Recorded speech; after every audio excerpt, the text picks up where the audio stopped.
blessed unity with the L-O-V-E.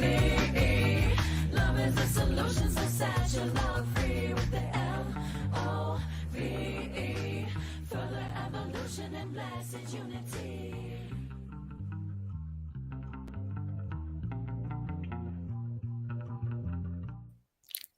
Good morning, self-lovers. Welcome back to the Self-Love Show. I'm your co-host, Dawn Light. We are live on Thursday today. Welcome to the show. And in case you're new to us, we're so grateful you're here and tuning in. And just in case you don't know, we're on all the platforms. So we have an amazing body of work at this point, 3 years or more worth of content. Go tune in, check it out. We're really excited to keep sharing the message and broadcasting the frequency of self-love and the medicine that is really in that experience, because it's a daily attunement to it, to our heart, to spirit inside. And we desire for everyone to expand in their consciousness, the state of loving that we are. And so, meaning us, you, all of us, we all embody that frequency of love. And it makes our life more rich, more fulfilled in every way. Who doesn't want more rich, fulfilling experiences, relationships, the juicy juice of life? Yes, yes, yes. So today's going to be a great show. I have such a dear sister with me today. I'm going to read her bio and do a beautiful introduction for her. So this is one of my beautiful sisters I attended USM with. And Joanne is her name. And so the topic of today is really great. It's self-expression and self-care as a way of self-love with Joanne Rodriguez, sharing tools and practices that will support you in dissolving emotional, mental, and physical blocks that get in the way of creating the life you want to live and experiencing the love you truly desire. Joanne is an embodiment coach and an integration guide who supports individuals in embodying practices and rituals that support in facilitating healing from generational trauma, past experiences, low self-esteem, and a sense of unworthiness in order to step into greater freedom of living and expressing life through your authentic soul's essence. She studied at the University of Santa Monica, where she immersed herself in the principles and practices of spiritual psychology, consciousness, health and healing, and life and mastery, giving her an edge in the coaching world because she imbues practicality with spirituality in her work with clients. In addition to many other healing modalities that she has learned and practiced along the way, nothing compares to the rich experience that life has given her in order to learn lessons that she came here to share with others through fun, inspiring, and compassionate ways. So we'll share more about Joanne's work, but welcome, Joanne. Thank you so much, Dawn. Thank you for reading that bio, very elaborate bio that I wrote. Thank you. Very excited to be here with both of you. Aww. Joanne, what I really loved about your bio is that you wrote in the practicality piece. And I think that sometimes when we're spiritual beings living in this world, it's hard to live in the world and to be like really evolving and growing into our spiritual selves. So I love that you're weaving that in, and I'd love to hear a little bit more about that. Yeah, definitely. And I hear you when you say about when we're on this path of discovering ourselves as spiritual beings, right? We often forget that we're also human beings. And that's where the practicality comes in, because we all have needs, desires, certain things that we need as human beings. And so it's important to also weave in the practicality along with the spirituality. So I guess that's where that comes from. And that's also where embodiment, embodied alchemy, embodiment coach, embodied alchemy to me means like weaving in the spirit to alchemize whatever we're holding inside our bodies. Because that's the thing, like we can't transcend our bodies in the moment, and that we're working towards the higher levels of consciousness. We can't like disown the body and actually be with it. Like one of the things that I've been learning in the last few years is to really take ownership and kindness with my body as I'm going through some health journeys and some health experiences. Like, oh, I have to listen. And um, not every day can I do my workout, or not every day can I do these things, that I have to really listen to what's actually happening here. Mhm. Yeah, yeah, definitely. And you said like kindness, right? Like bringing kindness to yourself, which I think is a huge part of self-care and self-love. So it ties right into our topic today. It it really is everything, because the body speaks so loudly. And the truth is if you have unresolved parts or unresolved material that's residing, like old imprints or memories, it's going to be stored at the cellular level at some place. And sometimes it's kind of time released. It bubbles up in divine timing. And when you have the capacity to actually do a deeper dive into it sometimes, and upping our self-care is so crucial. And, people think that, self-care can have this kind of, oh, do our nails and do our hair. And, but it's actually internal self-care looks so radically different. Right. And I'm sure I'm going to give the floor to you to kind of maybe share a little bit about what do you feel self-care is for you, and like what this means for you. Mhm. Yeah, thank you. Thank you for highlighting that. And I agree that yes, we have this image, or I guess these concepts of what self-care is, like getting our nails done, taking a bubble bath, going somewhere luxurious, and all that is wonderful. And yes, it's beautiful to be able to engage in those practices. And self-care also is deeper than that. It's learning to listen to the body when it needs rest, when it needs sleep. Like that's a huge part. Or maybe it's, bringing practices of exercise into the body, movement, like whatever is needed, right? Like good food, like what you're ingesting, not just physically, like in as food, but also mentally, like what are you ingesting? Are you listening to the news? Where are your channels? Where's your information coming from, and what are you listening to every day? So all of that, I think, is part of self-care. Beautiful. Absolutely. You know, I've had a lot of experiences. So I'll just be really radically honest. It's like I picked up a parasite last year, and I haven't been able to figure it out for the last whole year. And now I'm like, oh, I had to really learn to listen to my body. That yes, getting my nails done was for this and Mhm. for my own like expression of it, but really listening to when to work out, or what to eat, Mhm. or when to call on a mentor or a friend, like, and to really learn to self-source a lot of those needs. It was really, really, really powerful. I'm curious if you have any like a journey of how you got to want to be an embodiment coach. Yes, I do. Great. Thank you for asking the juicy questions. Um, so, yeah, I do have a journey, and I know that all of us here have a journey. Everyone listening has a journey, and that has led us to wherever we find ourselves at this time. And I think for me, it's important to, before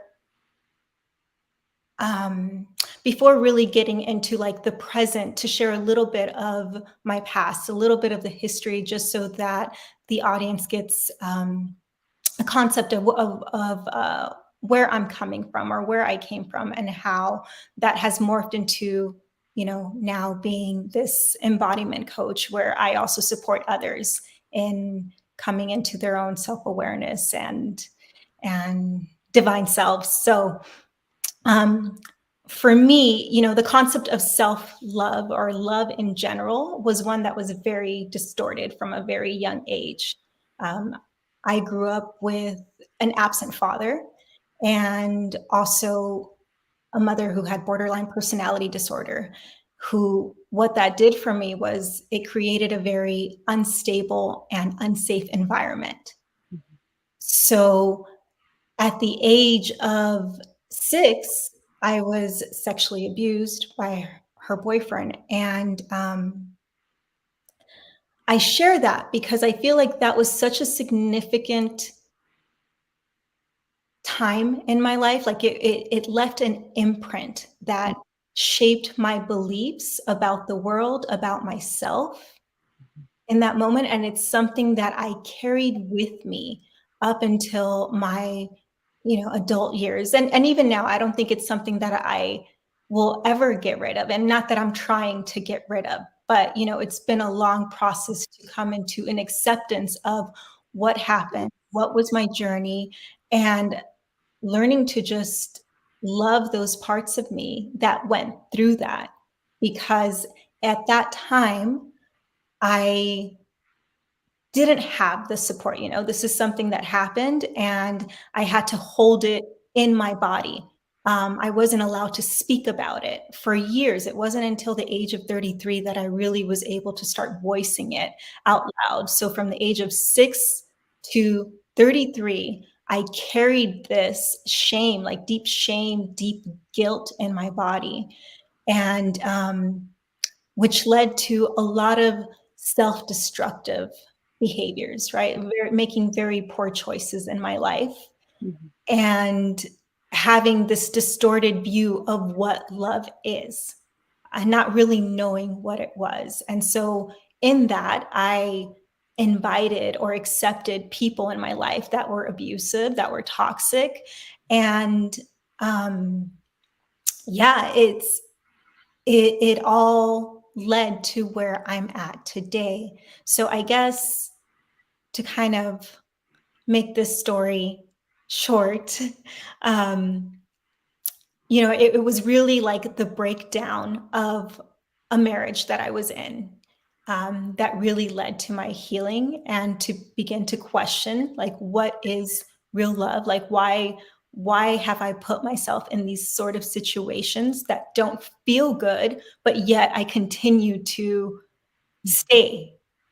And so it was through the breakdown of that marriage that I began to seek, a path of healing, a path of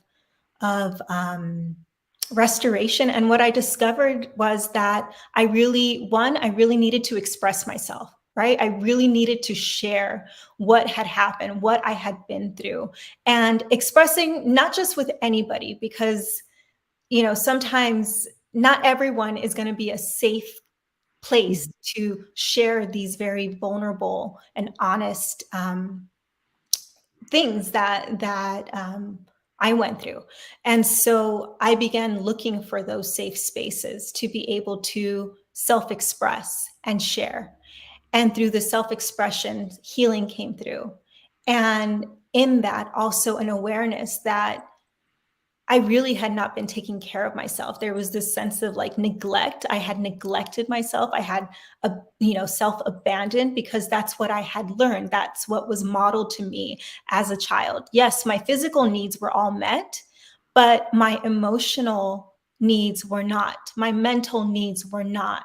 And I feel like, I'll speak for myself, like being in this line of work, it's like the reason I'm able to do this and hold space for others and be very compassionate and empathetic is because I'm a very sensitive being. Like I can really sense, the energetics of things, and I feel a lot.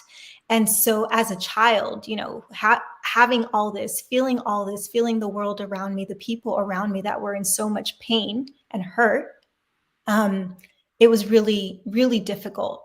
So it led me to this path of, of where I'm at today. It was like through that journey of seeking healing for myself that I came to where I'm at today, which is a good place. I would say, yes, a really good place. Your story is so beautiful to hear and valuable. Thank you. Thank you for sharing for our audience. And I mean, I can relate. I too share a very similar path in that way, and very sensitive being just like you. And it's all for our spiritual growth and learning. And this has been your hero's journey to overcome and come home to the places inside that have hurt and make peace with. And so you don't have to see it in your perceptual filter anymore and the reflection of others, Mhm. because you're experiencing love, true, authentic, connected love now, because you're not needing to rehash what has the hurt that still was holding you in that vibrational place. And so I just celebrate your journey. Like you've done the inner work, you're doing the inner work, and you're holding space now. This is what happens with the healed self. Like you reach a place in your curriculum that yes, the curriculum is still there, the memory is still there, but you've transformed it in a way where now it's a gift. Now it's an offering to those that are others that are on the path, that have walked in those shoes, and they're not quite there yet. And they can mirror neuron with you and say, oh my gosh, yes, I want that. I can follow in those footsteps. Tell me more.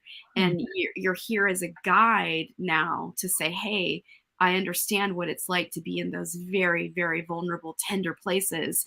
And here's how you navigate it. Yes. Yeah, exactly. Yeah, it's like I truly believe this because I experienced this myself, and maybe you, Trish, and Dawn have also. But it's like the most painful parts of my life, right? It's like once I was able to turn that around and alchemize it and heal it, it's like that is what becomes my medicine for the Yes. for Yes. others, right? Like it's like now I'm in service. How do I take this like such a painful experience and turn it into something beautiful so that it's not lost? And Yes. yeah, yeah. So Amazing. So I think true. I think that many of us have had very similar experiences in childhood, and that's why there's this sort of band of love workers or light workers or therapists in the world or coaches or that we're all seeing like, hey, self-love, the acceptance of all parts of self as being strategies, as being ways that we learn to meet needs, as ways that we learned how to connect and find our path forward. And I think it's a really powerful place for us to be in, to be like, hey, I see you. Come Mhm. here. Mhm. Let's share you out with the world, or let's make sure that the people who need to see you and need to get your medicine are there listening. Mhm. And I think it's thank you, Joanne, for being here. Like I thank you, Don, for bringing your beautiful friends. Uh, Yes, thank you, Don. It's such a gift, it's like spirit led. Here we are. Like Trish has been my soul sister for so many years, and we've the joy of doing this. And Joanne, you and I have had the gift of like really being in the heart of the healing together Mhm. and learning the tools and doing the work, and now we get to celebrate that moment together. It's so tender for me. It's like you've watched me go through the deepest levels of healing in my experience of being in the field with USM now. Like it's been 7 years, and it's such a freaking gift, and it's the gift that keeps on giving forever. And just the healing, the amount of healing that has taken place, and I can just only speak for myself, but it's mind-blowing, the healing that's taking place in my life. And now the healing's taking place in my clients' lives, Mhm. to see it taking place, and just this ever flowing endless cup of unconditional love just oozing from my heart. It's honestly, there are no words to describe the gratitude that my soul has for this life and this experience and the healing opportunity that's available through the work. And Mhm. so I just want to speak to our viewers: if you're suffering, if you're in a place where you don't know, or if you're in the heart of it, just keep going. Just trust your process and reach out to mentors like us, because this is the magic of it. you are going to get to the other side. And it all starts with self-care. It Mhm. all starts with self-care. I'd love to talk a little bit about so how these mental and emotional blocks begin. So we started with the childhood sort of Mhm. conditioning. And Mhm. I mean, there's social conditioning, childhood conditioning, early young adult, our own personality, identity, and ego. Like I call that the pie, personality, and identity, and ego stuff. That we create conditioning around what we want or our strategies to get our needs met. And I'd love to go in a little bit deeper around that, because there's pieces in the in your bio and in your show description around dissolving the emotional, mental, and physical blocks. Mhm. Get there, and how do we integrate them? Mhm. Mhm. Yeah. So the mental, emotional, and physical blocks. So I feel like for me, the emotional body carries a lot of like energetically, it's just very heavy, very heavy. And so in order to begin to release some of those blocks and dissolve some of those blocks, like it's been a journey of learning to listen to my emotions, to feel like what am I feeling in my body, because I think in in our I would just say yes in our culture, but also I think this is worldwide where we're so taught to just continuously think our way through things, right? Like when I ask someone, how are you feeling? Well, I think I am, this. Like I don't know if you experienced this, but sometimes I experience this, especially when I'm starting to work with someone new to this work. And so it's more of dropping into the body of like feeling, okay, where are you feeling this discomfort or this stress or this tension? Like where in the body? And from that place, it's like you presence it. And I want to share a tool in a bit about, just taking everyone through the process so that they get to experience it.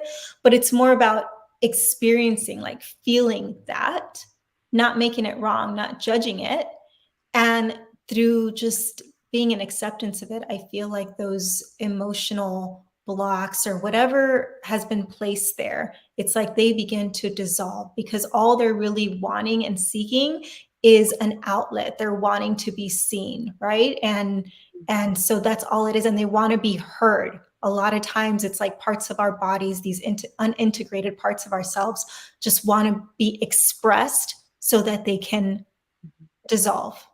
Mhm. So that's been my experience with that. Yeah. Are you, Absolutely. go ahead. Oh no, go ahead. Yeah, I fully agree with what you just shared and said. It's so beautiful. It's absolutely the work. Would you like to share your tool? Are you ready to do Yeah. Yeah. I'd love to. Um, so I have two tools to share today, but we'll start with this one. And I think the other one's like really just more of like this beautiful, it's going to leave everyone feeling like really yummy inside. So this is the first tool, and this is really to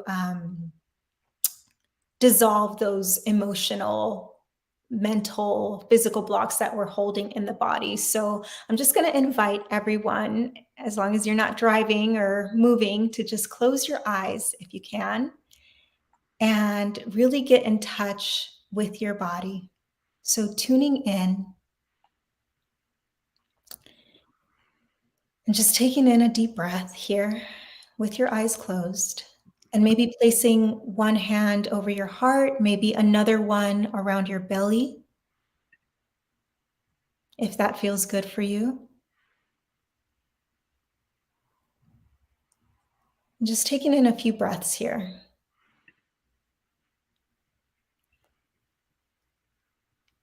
And I want to invite you to think of an uncomfortable situation that you recently experienced.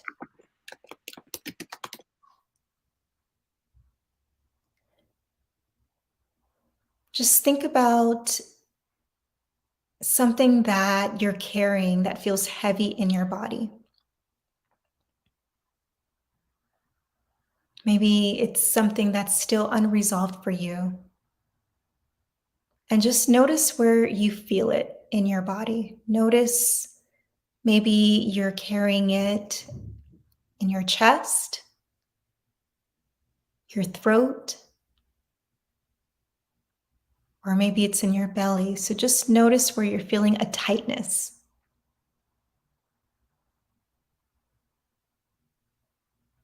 And once you presence that, just breathe into it. Take a few breaths.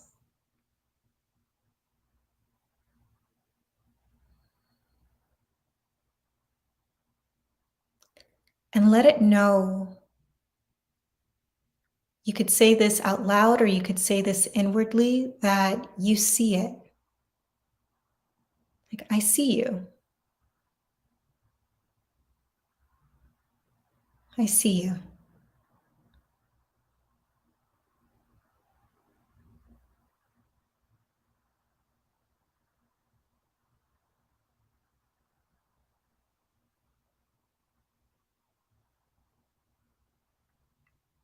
And ask if this part of you has a message for you.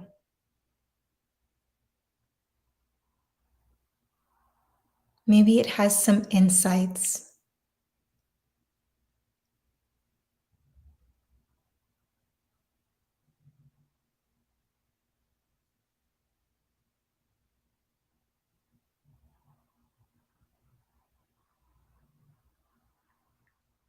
And if nothing comes up, then that's okay too. But just continue to be with this part.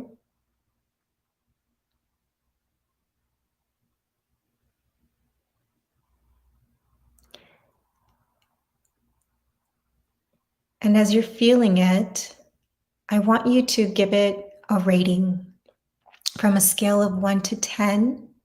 Maybe ask or see, how strong do you feel it? 10 being very strong, 1 being not at all, hardly there.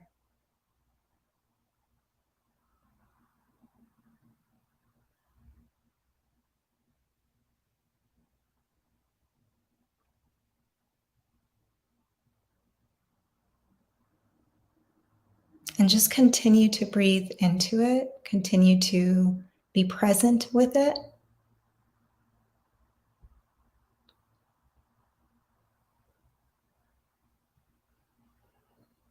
Noticing your body, noticing where you're feeling tense. See if you can relax a bit more.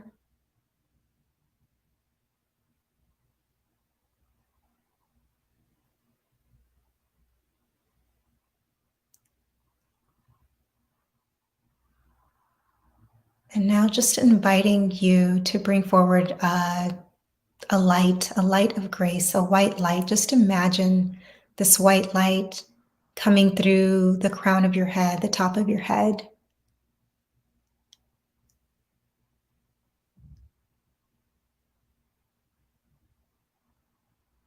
And just let it beam down all through your body, maybe starting from your forehead,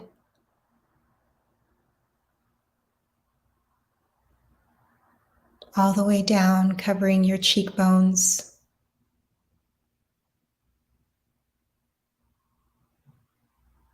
dissolving any blockages or any stress that you may be holding in your body. Just allow this white light to cover those parts, embrace those parts. Bring it to the area that you were originally focused on. Maybe it's the belly or the throat.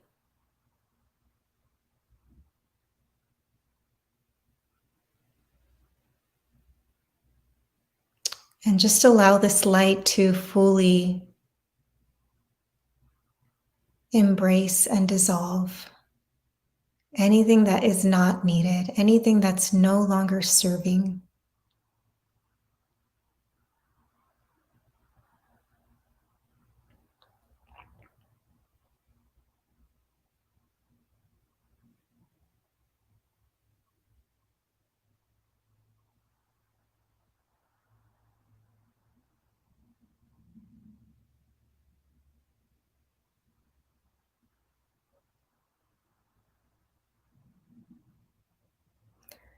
So just taking in a few more breaths.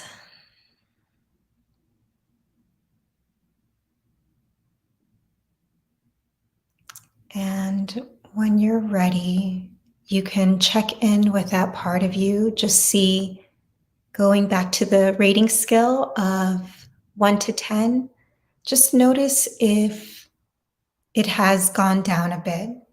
So if you rated it a 6, notice if now it's a 5 or a 4. The sensation or the tension or the stress.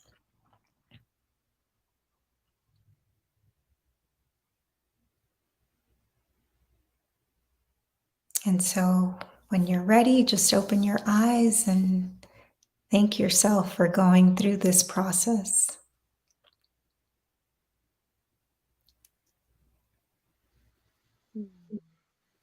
That was beautiful. Thank you.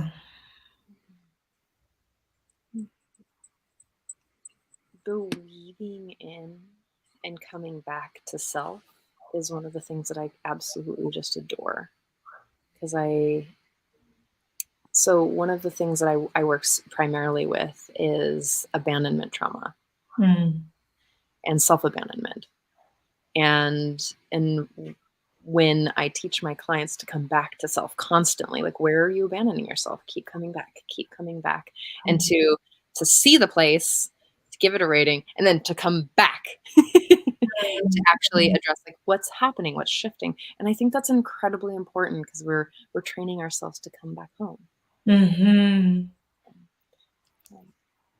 Instead of making home an external place, right? Mhm. The external home, or within another person, or within your best friend, or with the money you make, or the job, or the car, or the whatever material, or who knows. People used to build homes somewhere. Future plan, speaking for myself.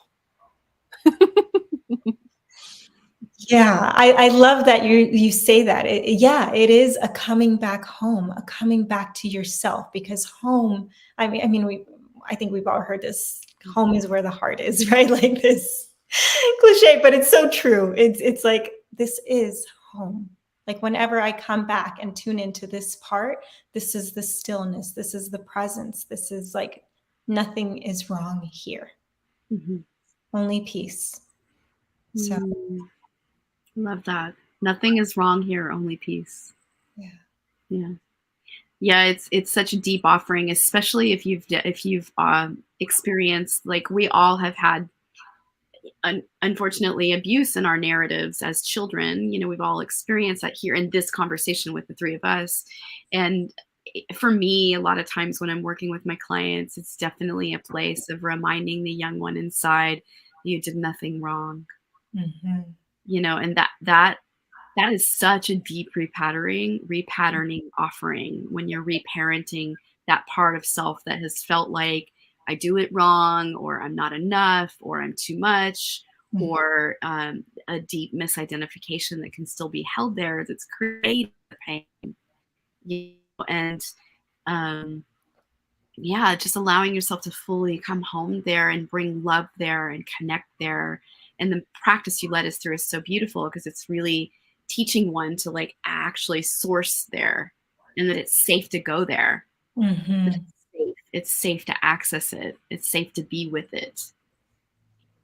Yeah, and thank you for bringing that up, Dawn, because that word safe, I know for myself, and also when I work with clients, accessing the emotions could be very scary at times, especially in the beginning, because what I hear a lot is, there's so much there that I don't know what I'm going to find, or if I open that up, if it will ever stop. It's like never ending, right? And it often feels like this well of grief. And I know in the beginning for myself as well, when I started on that journey, I also felt the same. It's like, I don't even want to go there because I don't think this will ever stop.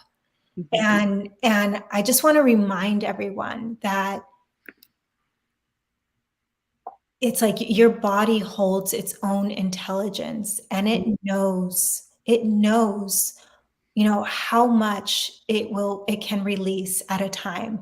And just know that when you allow yourself and you give yourself permission to access and tap into those emotions, that you won't stay there forever. You won't stay there forever. And this is where also, working with a coach, a mentor, someone who can create that safety and that safe space until you feel strong enough that you can hold that for yourself. That's where that's important. Because I know for myself, and I know you, Dawn, like, we went to the University of Santa Monica, and that was like a huge space for safety, right? But it was like a container, like it held us, it supported us in order to feel like, okay, I can let this go.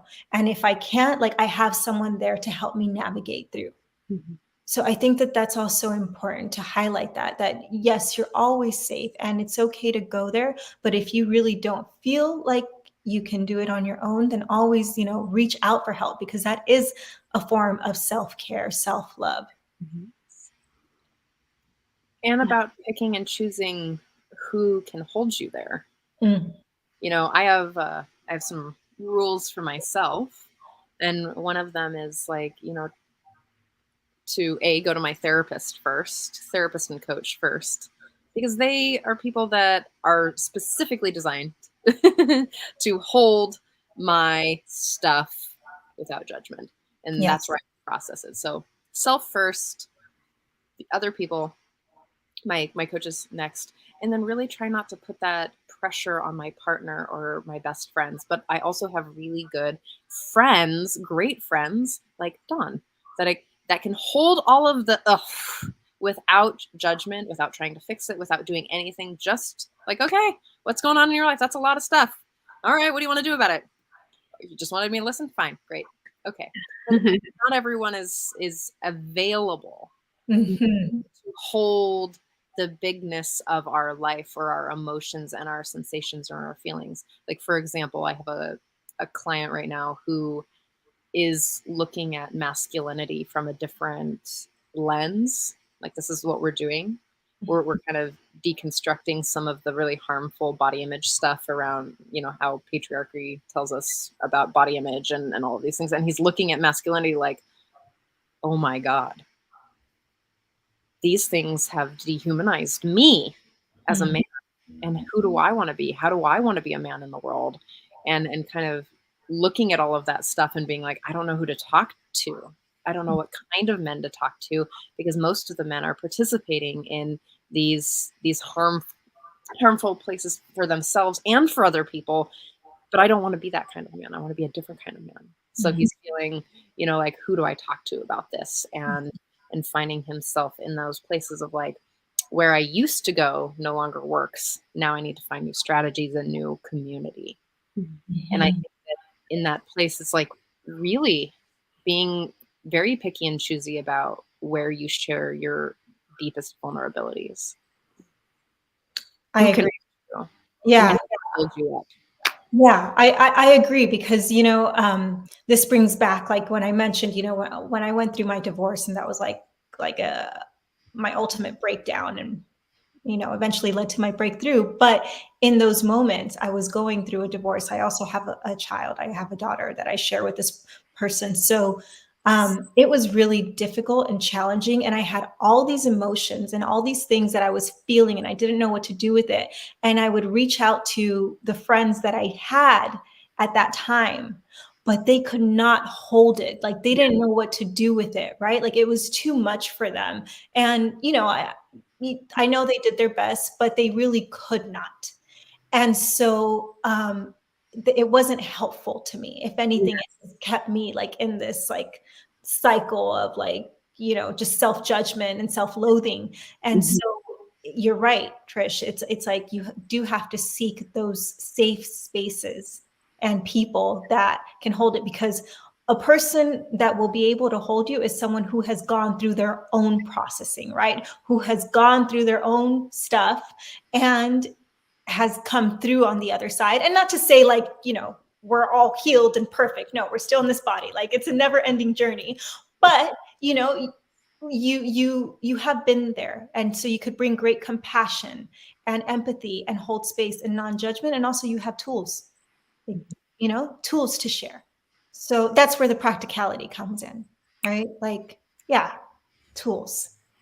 Right, and the place of, if we're going to some people who we feel safe with, but they haven't, let's say I'm getting a divorce, and that person is like, well, you didn't do these things right, or this person, or wants to play the victim triangle game, and you're like, I'm not there. I just really need some like a hand on my back.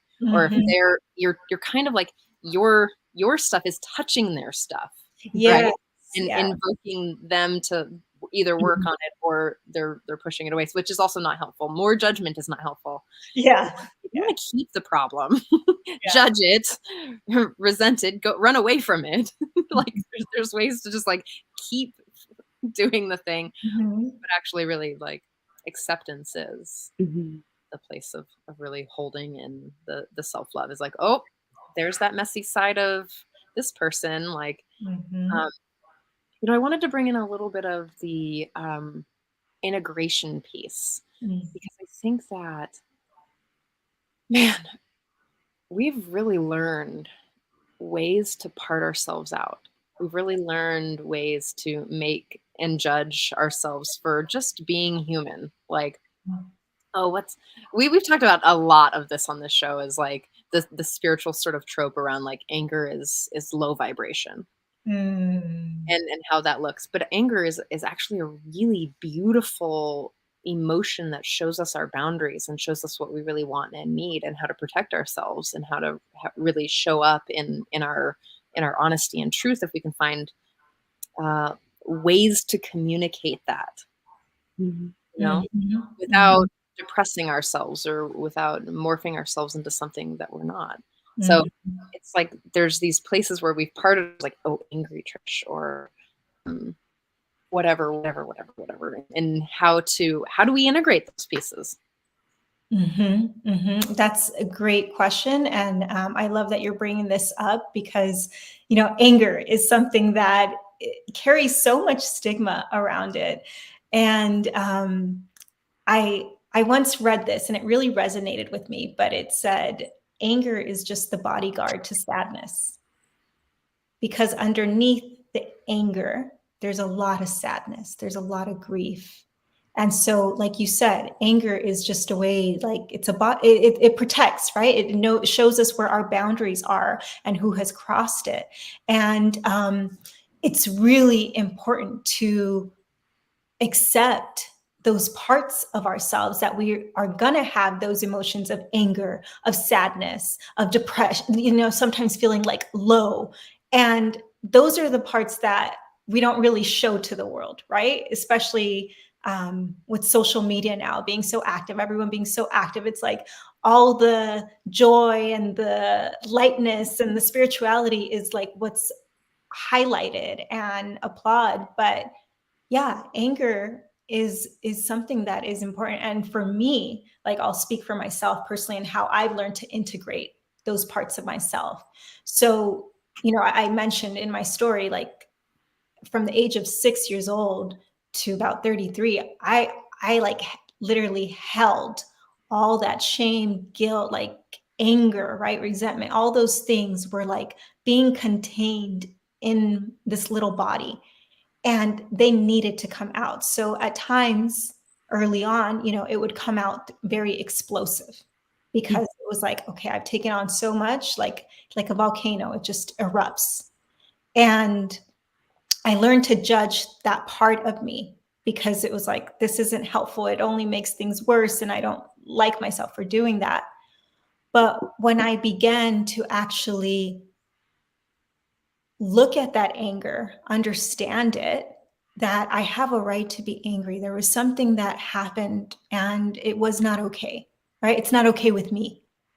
And Mhm. so once I began to accept that, I began to find some ways to to express the anger. Again, self-expression, right? So I did that through various ways, but one of the most simplest ways, and Don, I know you know this tool as well because we learned it at USM, but it's like the freeform writing, like just getting a piece of paper and just like writing all the things, like without a filter, like cursing, anything I want to say. Maybe someone triggered that anger, right? Maybe it's like my ex-partner. And so just writing it out, everything I would want to say to that person, but not actually saying it to them, writing it on a piece of paper and then not reading it, but ripping it up, throwing it away, washing my hands, like clear of it. I'm done with this. But that is like an outlet for that anger to come through. Um, so I think that's just one of the things I've done. I think, sometimes it needs to be more physical, like where I've taken like a boxing class to just get some of that anger out. But I I had to go through that because when people meet me, I get a lot of like, you're so sweet. You have this loving, kind presence about yourself. And yes, I do. And I also have this other side, that has had to be expressed. And it's not out of me. It's like always going to be there. And I actually really like that part of myself because it brings fire. It's like when someone crosses a boundary that's not okay with me, it's like, no, like that's not okay. Now I'm able to contain it in a different way. Whereas before, when I shared, it was more of like all over the place. Now it's like I'm able to contain it but also not judge it. Like I accept it. And that's one way that I've learned to integrate. Beautiful. Yeah, I really, really clearly resonate with what you're saying. It's like I too am a child abuse survivor, and I was so scared to own the angry part of me and Mhm. to actually be okay. It was like I pushed it away. I judged it. I was like, I don't want to be like my father, so I would avoid anger, but then but I had rage inside, unmet rage, which underneath was unmet sorrow and Mhm. ache and sadness, just deep sadness. Mhm. And it was a well that I had to navigate and start to heal. And, it's like it really taught me how to come home to myself and the anger and the sadness that are there. But really, what is so powerful that came out of it beyond my own healing is I actually learned to embody a rage practice and like give that space in my life. And not to say that I go and rage on people because it's not that, but I have tools that Mhm. I've cultivated that I give to my clients that are like beyond just freeform writing. It's Mhm. like a process, like Mhm. beat the pillows, I'll share a few. So one is like, um, you could go buy really terrible dishes that no one's ever going to use, mix mash dishes at Goodwill, and go Mhm. find a safe space that you're not going to hurt anybody, that you clean it up, wear glasses, and go say all the things that need to be said in that moment that were never said. Pick one moment that you are so enraged about. I had to work with one memory over and over and over again to heal deeply around what took place in my childhood. I picked one memory and I worked with it over and over and over again until I got out all the parts of myself that were not claimed at that time, all the parts of my voice that never got to actually say, how could you do this? It is so wrong that you treat me this way, right? And not to get in the space of wrong and right, because I really believe that that's what we're stripping away is the narrative of right and wrong, black and white. But I felt violated. And Right. that's a lot of times what happens is there's a deep betrayal or violation or something we're working with that just feels so not okay in our body, in our being. And we have to give it a voice. We have to own it. We have to own our power in that moment. And that's taking back what is reclaiming our power in that very core moment, you know, and and basically moving away the fog and the confusion of the experience and integrating it into your body by reclaiming yourself in that moment. And sometimes a physical act of like beating a towel against a wall or breaking a dish and saying, how could you, and really giving yourself the physicalness of like actually getting it out of your body and resourcing that memory so that it doesn't have to live in your lived experience now through a person you're enrolling unconsciously. So it's like people don't understand. A lot of times clients come in with confusion around, I don't understand why I keep having this pattern still. I've done forgiveness work around it.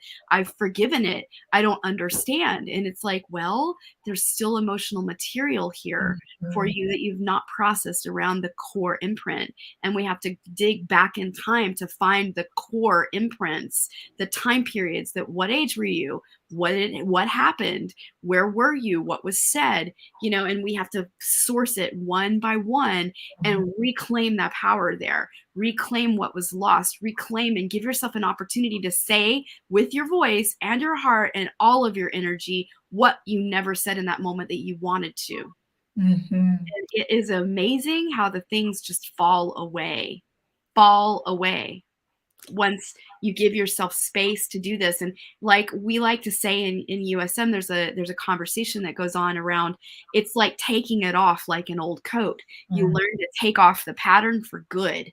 And you're not wearing it in your consciousness, and then you're not wearing it in your lens of perception, your perceptual filter, because our reflection, outer world, is a reflection of inner world reality. So every beautiful soul we have opportunities with, the hard ones, the good ones, the all of it, it's all a reflection of self. And so we get an opportunity to come home to the parts of self inside that hurt. And so actively engaging in what I call rage anger practice is healthy. But you just promise you don't hurt anyone. You're not going to hurt yourself. You do it in a conscious, loving, intentional way. But if you cultivate it and cultivate that space when you're doing the deeper dive healing work, man, does it make a difference. Yeah. Yeah, I agree. And that's beautiful, Dawn. Yes. Thank you for sharing that. And I agree. And those are some of the practices that I've also done myself, to get sticks and actually beat them against a wall. And, but it's so important to do that. Yeah. Well, that's the part, like all these sort of ugly, we'll call them, parts. I mean, that's what they're called. Like that's what the social sort of idea is. Like these are ugly parts of self, and I'm like, nope, those are just parts of self. Yes, that is part of you, all of you. That is you, and to disown that piece is a continued version of self-hatred or a continued version of self-harm. Like to actually say, I can love me in my anger or my depression or my sadness, or I can love me in the places where other people don't want to be around me because it touches their stuff. Or I can be around whoever in their deepest, darkest moments and not judge them for being human. We are all humaning here on this planet, working it out all together. We all have the same stuff. I mean, we can continue to pretend that we don't have the same stuff, but it's not really working.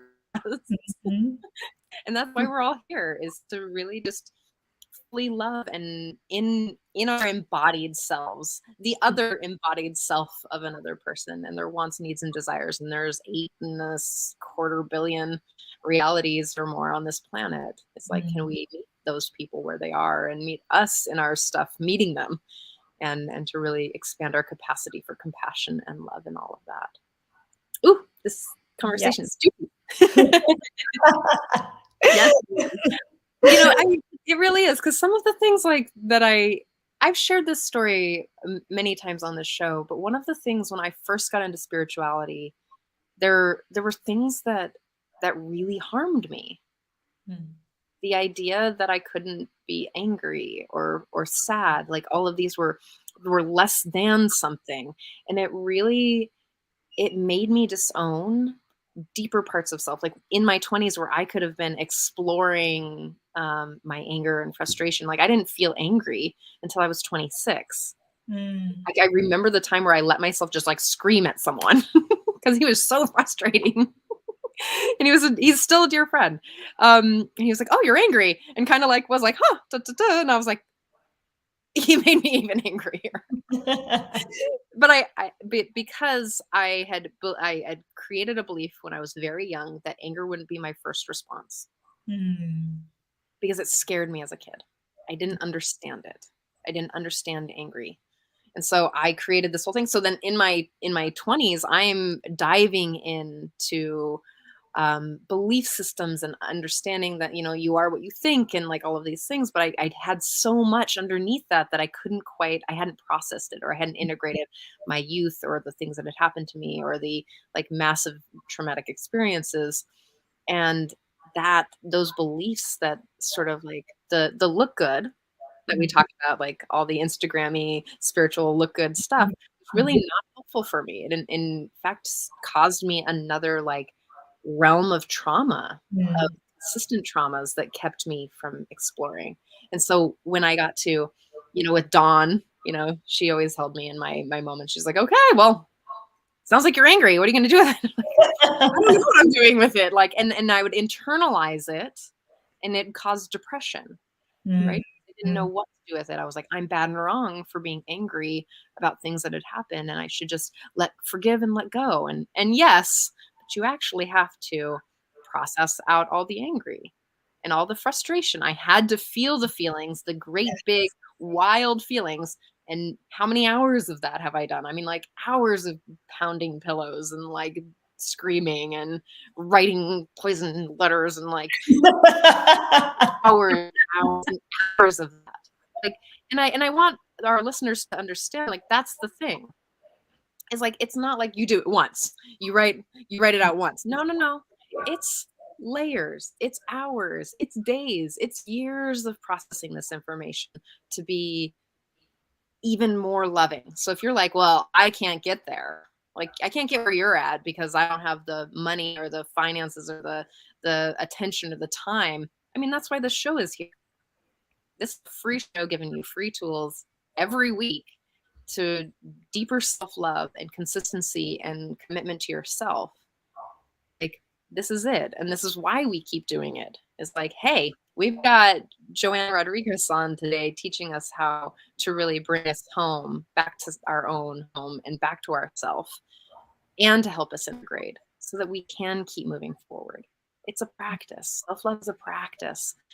Loving each other is a practice. We get better at it, and sometimes we take steps back, and sometimes we get better. Beautiful. I really appreciate your time today, Joanne. Thank you. Thank you so much. I appreciate both of you and the opportunity to be here and share and just connect with you both and just hear about your stories as well and practices. And I've enjoyed this so much. Us too. You're such a gem. You're a gem in my life. Thank you for being in my life. I love you so much. You're a gem.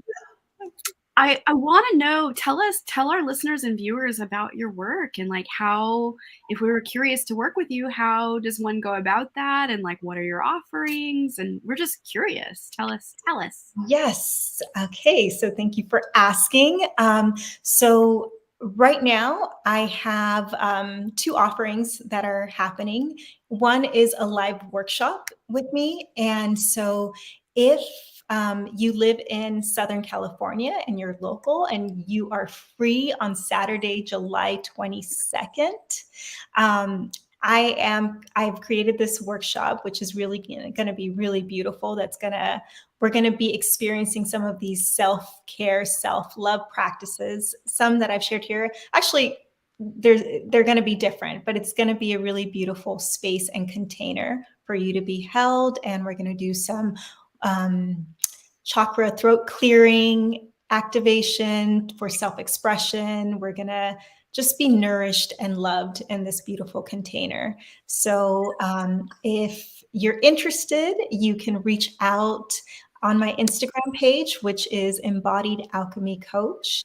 And you can also email me at embodiedalchemy embodiment.coach@gmail.com.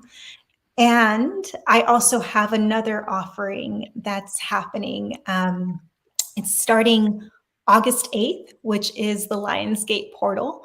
And it's a very powerful time cosmically and energetically. So it's a great time to start something new, start a new project. And I'm doing a 6-week online group course where we're going to take an intention, a dream of ours, and we're going to let it gestate and move it through to bring it into fruition for the next 6 weeks. And it's going to be really beautiful. There's going to be more information to come. Again, you could find that information on my Instagram page, or you can email me, and I'm happy to share more details or even connect. Yeah. So. Ooh-wee, sounds juicy. Juicy offerings. Oh my God. About all of it. Get on this love train. Let me say, it's going to be good. It's going to be good. Like, I'm stoked for your people to come experience this. Yeah, I'm very excited for them, and I'm just feeling really grateful and blessed for the opportunities that are coming forward and coming through as well, because it's like, through the process of healing, it's like it also opens up channels of creativity. Absolutely. 100%. I mean, yes. Yeah, as you heal the shame and the guilt and the trauma and the things that we hold inside and judge, then once they're released, that stuff is sitting on top of your gifts. Mm-hmm. And so all these are your gifts and your offerings to the world now, because you've done that work. And not to say that your work is done. We're women. We're always doing it.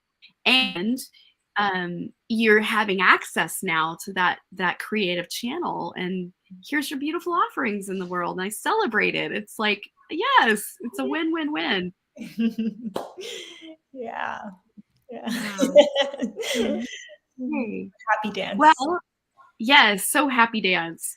I too have a beautiful offering coming, which is really exciting, and I want to share for a moment. So August 15th through the 18th, we're going to be doing a 4-day Sovereign Queen activation. It's a challenge, but it's a free 4-day event live online. And you can come be in the inside container where I'm going to guide you through activations and processes, share very deeply. There's going to be prizes. There's going to be every day you can come win something. And this is a place to just come experience yourself in the sovereignty of your own spiritual being and really hear the journey I've been on to arrive in my own spiritual sovereignty inside myself and in my marriage.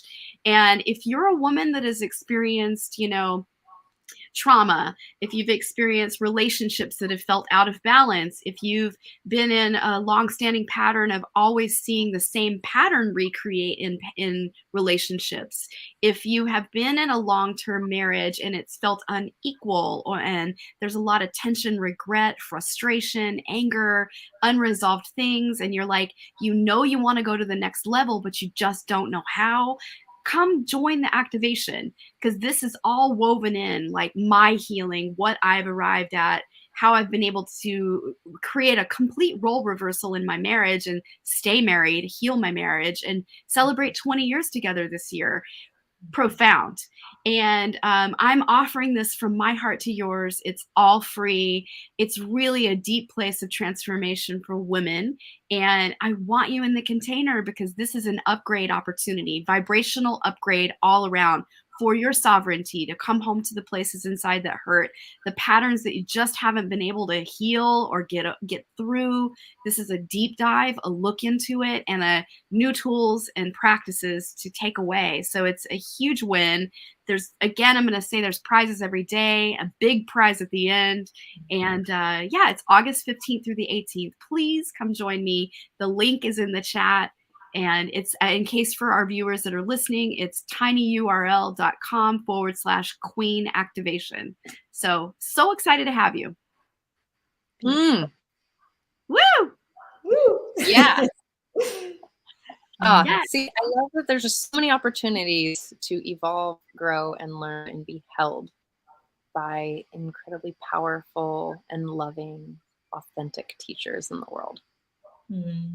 Yes. I'd love to give a shout out to Love Coach Academy, Global Peace Tribe, Scott Katamas, and Sign Network for sharing us out far and wide.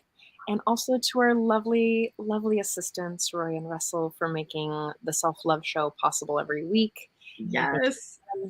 To KPFC 88.1 for sharing us out every week in our little small town of Lakeport. So thank you all so much. And thank you, Joanne and Dawn. Thank you, Joanne. Much. Thank you both. Thank you.